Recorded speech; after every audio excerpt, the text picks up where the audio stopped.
Well, guys, I am back to the Yamaha. I'm having a starting issue. I've always had starting issues, and the bike starts up after you crank it for a while. You know, I've actually started just a while ago. Let me show you what it looks like. And also, I've been chasing down a leak. So, right now, if you turn it on and crank it, it should start just because I've already started it just a couple seconds ago. And there's no issue at all with it. Let me just turn it off. So that's the Yamaha Riva, but it's very hard starting. And I want to be able to go to the bike, start it up with minimal issues, and get going.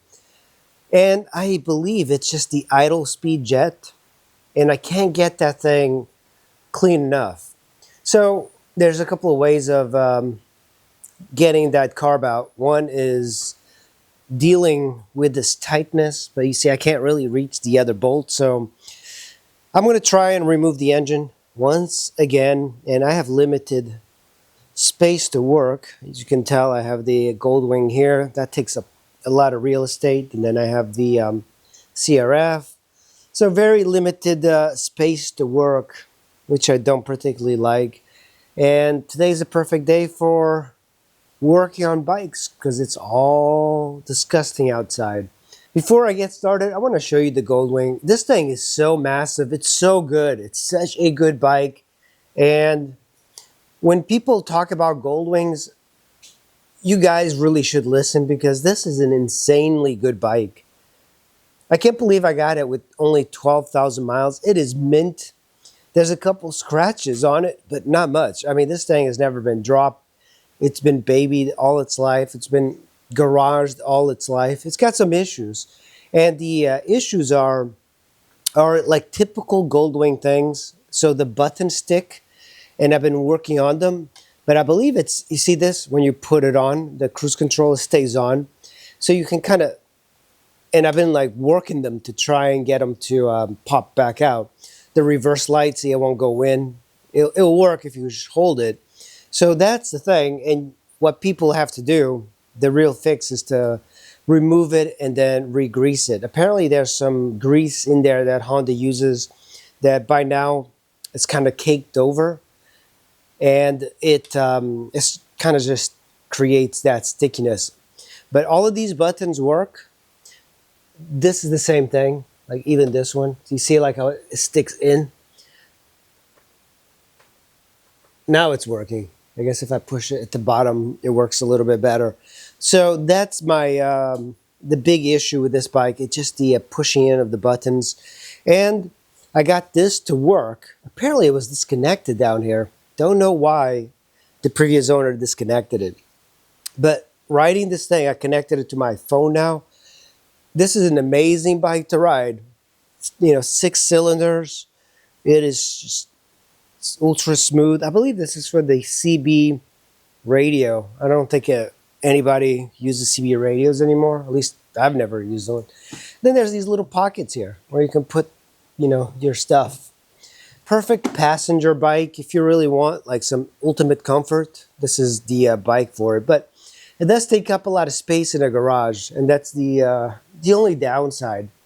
But if you have not ridden a Goldwing like this, you really should do it. It's really quite amazing. First thing, let's disconnect these. These are all the connectors for the brakes, the lights.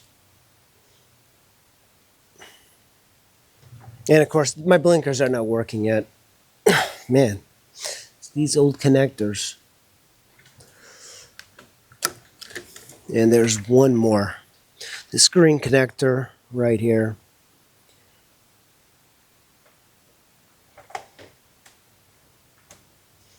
And we're going to have to remove the airbox because we have a brake cable. The rear brake cable runs through here. Here. And this is my homemade filter. They do still make filters that will come here, but it's cheaper just to make your own.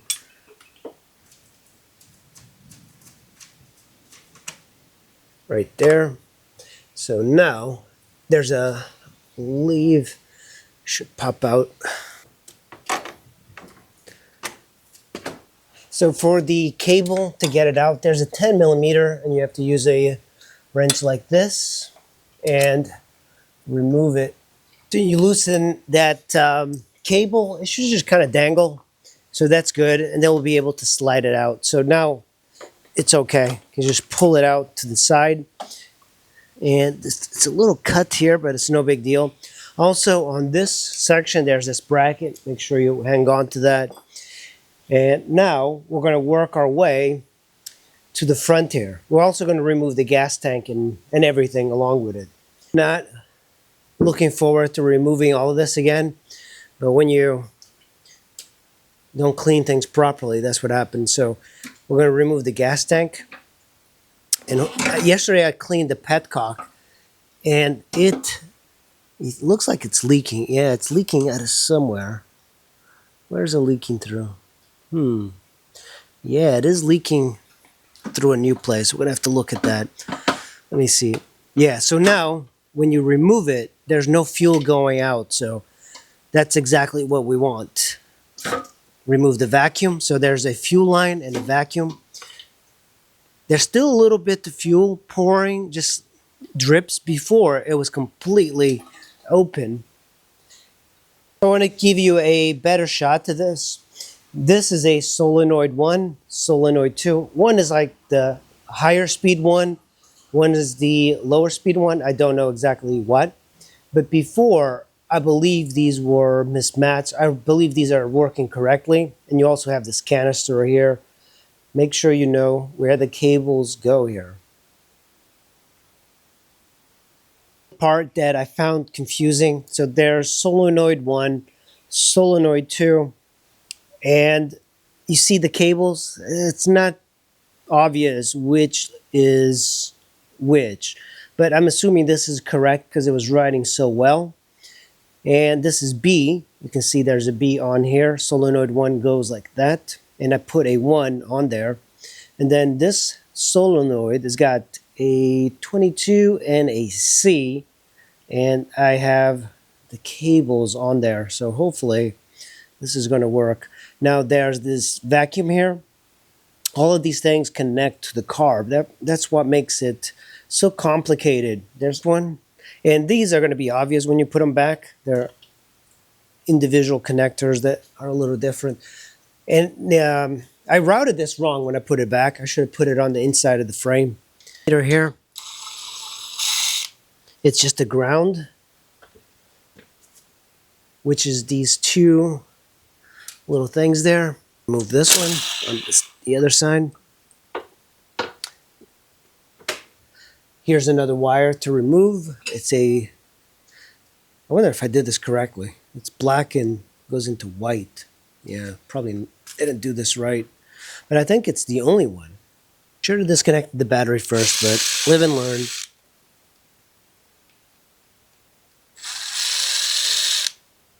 Okay, battery's out. I'll just pull the battery out. So that's that. So this should pull out. It was remove the top one. You don't have to remove the shock. That's another interesting thing about this bike. It is a single-sided shock as well. So, whoa.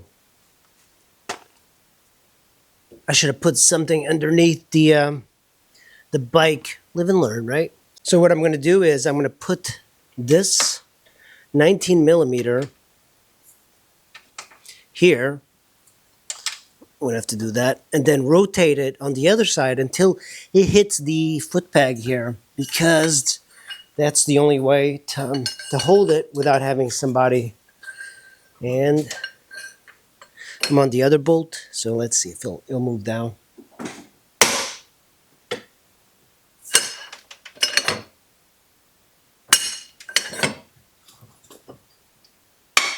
It's not really.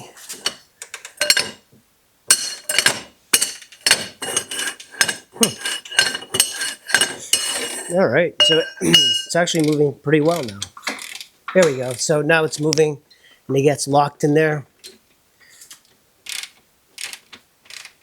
There's that nut for the axle or the frame support.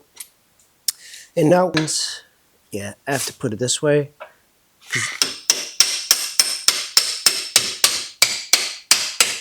And you see it's moved already.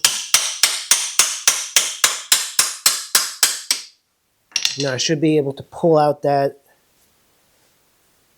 bolt by lifting up a little bit on the frame. Yeah, so I lift up, there we go. And I greased this, by the way. That's why it came out so much better. Removed. There we go. Thing is right here.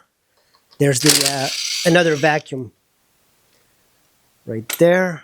Just pull that out. Leave it. Last time I did this, I just moved the entire thing and the engine flopped over. Hopefully, it's not going to be like that. Okay. Ah, son of a bitch. Oh, I knew I forgot something. It was the throttle cable. Okay. Ooh. We almost made it, but the last part, it was like sitting on these wires. So now it's out. Now we have to put it on the center stand. Oh man, my little thing broke off. Well, anyway, we'll fix that. Okay, so we have to put it on the center stand now. You see how much harder it is if you forget stuff? Okay. And there we go. So what I forgot this time was simply the throttle cable. The throttle cable was still attached, still in good shape. And then when the center stand came off, it got stuck in a wire. Okay, we have all of the stuff. Oh my God, back to the carburetor to access now. And we have quite a few things. There's some people that actually remove the vacuum itself and then just use a petcock, like a regular petcock. That might be the best thing. The carburetor is actually running fine. The only issue I have is the idle speed adjustment. It's the only issue. It's really the only issue. So we're going to remove the carb from the body. And it shouldn't be too bad. You have two carb. This is the vacuum. And I think I'm going to have to like mark these down. That way I can completely put it back exactly the way it was. So one of the things I try and do these days, I'll just take the phone, the camera, and I will take plenty of photos just so I know where they are. I did label them, but I don't know. So this one, for example, is not labeled, and it goes to this. So hope you enjoyed it. This is the second time I've done this on this bike. It's not too difficult to remove the engine, but it is a little annoying that you have to do that. It shouldn't be having to remove an engine to work on a bike. Anyway, guys, hit like, subscribe. I'll see you in the next video.